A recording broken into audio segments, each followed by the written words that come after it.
Hello everyone, Happy New Year to you, and thank you for joining me on this new episode of Political Peaks. Today on the show, we discuss the full Medicaid expansion right here in Utah, and we learn about a new candidate for governor. That and more right now on Political Peaks.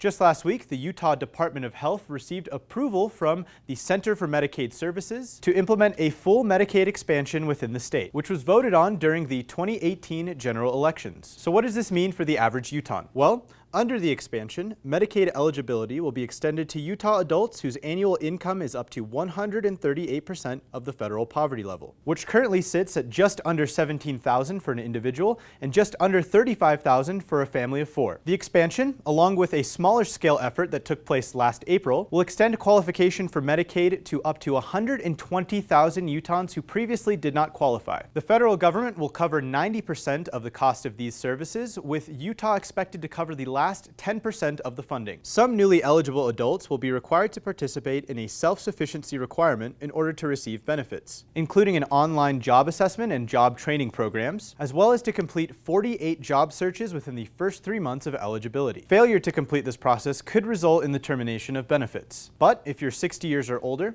pregnant, already working at least 30 hours a week, or meet any of the 13 other exemption criteria, you do not have to participate in the self-sufficiency requirement. In addition, the state will require newly eligible adults to enroll in their employee-sponsored health plan if one is available, with Medicaid covering the individual's monthly premium and other out-of-pocket expenses. Enrollment and coverage for newly eligible individuals began on January 1st. For more information on the state's Medicaid expansion or for information on how to apply, head over to medicaid.utah.gov.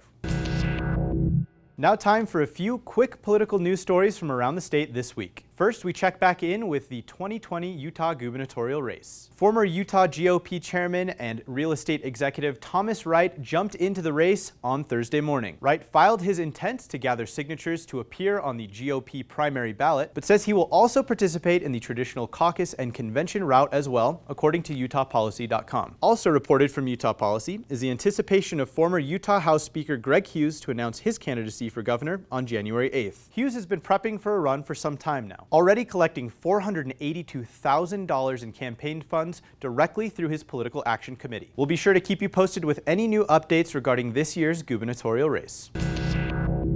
Lastly, a new poll from Y2 Analytics shows that more than 2/3 of Utahns say they are opposed to the primary elements of the new tax reform package passed by state legislators in a special session in early December. Only 5% of respondents answered that they strongly favor the tax reform package, with 34% answering that they strongly oppose. A referendum on the bill, which would take place during this year's general elections in November, is starting to look a little bit more realistic. That's going to wrap things up for us today here on Political Peaks. Thank you so much for watching, and I really hope you enjoyed our coverage today. As always, follow us on all of our social media at Park City TV, and head over to parkcity.tv for more great community content. I hope your week goes really well, and I'll see you next time right here on Political Peaks.